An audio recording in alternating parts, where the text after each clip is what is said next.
얼마 전에 국회 국정감사에서 있었던 얘기인데 우리가 네. 한번 생각해 볼 만한 얘기라서 들고 나왔습니다.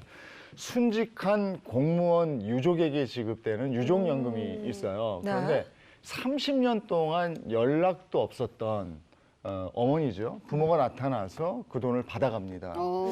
이거 어떻게 된 얘기죠? 네, 소방관으로 일하던 고 강한월 씨는요, 네. 지난해 1월 이 외상 후 스트레스 장애와 우울증을 앓다가 결국 숨졌습니다. 그런데 인사혁신처는 그 10달 뒤에 이 강 씨의 사망을 순직으로 인정했고요. 이에 따라서 유족에게 연금과 급여가 지급이 되는데 이 뜻밖에도 절반가량은 이 30년 넘게 연락이 끊겼던 생모에게도 지급이 되게 된 겁니다. 이 공무원 연금공단이 법적 상속인인 이 생모에게도 이 사실을 통보했기 때문인데요. 이런 사연을 호소하러 강 씨의 언니가요, 지난 12일 국정감사장에 나오게 됐습니다. 예. 아니 30년 넘게 연락이 끊겼던 엄마가 연금을 타가는 걸 막을 수가 없다는 것 자체가 굉장히 화가 나는데요. 언니는 뭐라고 하던가요? 네, 순직 소방관의 언니 강모 씨는요, 이 30년 넘게 연을 끊고 살았던 생모가 느닷없이 나타나서 이 숨진 동생의 유족 연금을 타고 있다면서 이 개선을 호소했습니다.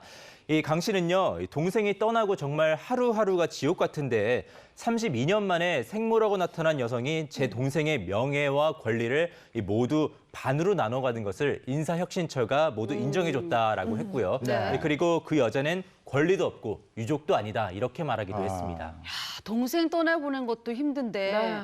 연락 없던 생모가 갑자기 나타나서 유족연금 받아가는 것도 이것도 굉장히 화나잖아요. 예. 근데 32년 동안 진짜 연락을 한 번도 안 했대, 엄마가? 네, 이제 강 씨 자매가 어린 시절에 이혼한 뒤에요. 가족을 떠난 생모는 현재 목회자로 활동을 하고 있는 것으로 알려졌습니다. 근데 그동안에 강 씨 가족 간의 접촉은 전혀 없었던 것으로 알려졌고요.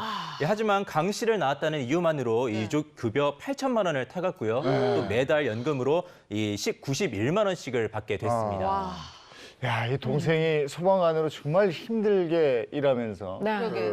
그 순직을 하고 받는 연금인데 이게 뭐 30년 동안 연락도 없던 네. 엄마가 나타나서 이걸 가져가니 이걸 그렇죠. 지키지 못한 그 누나의 마음은 어떻겠고 고인이 된 이 네. 소방관은 지하에서도 땅을 칠 일이에요. 당연하죠. 네. 눈 못 감죠. 맞습니다. 이제 언니 강 씨는요, 이 마지막 발언을 좀 요청을 하면서 제 개인적인 이익을 위해서 이런 말을 하는 게 아니다. 저와 같은 일을 겪고 있을 유족들이 있어서 말씀드린다라고 하면서요.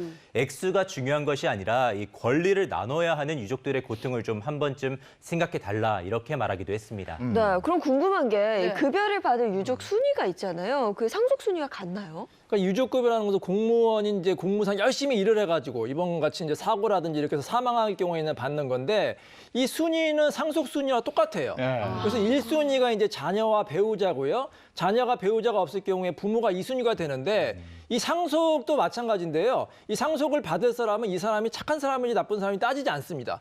무조건 가족 관계가 있고 상속 순위가 있으면 그 사람한테 지급이 되는 것이 원칙입니다. 예.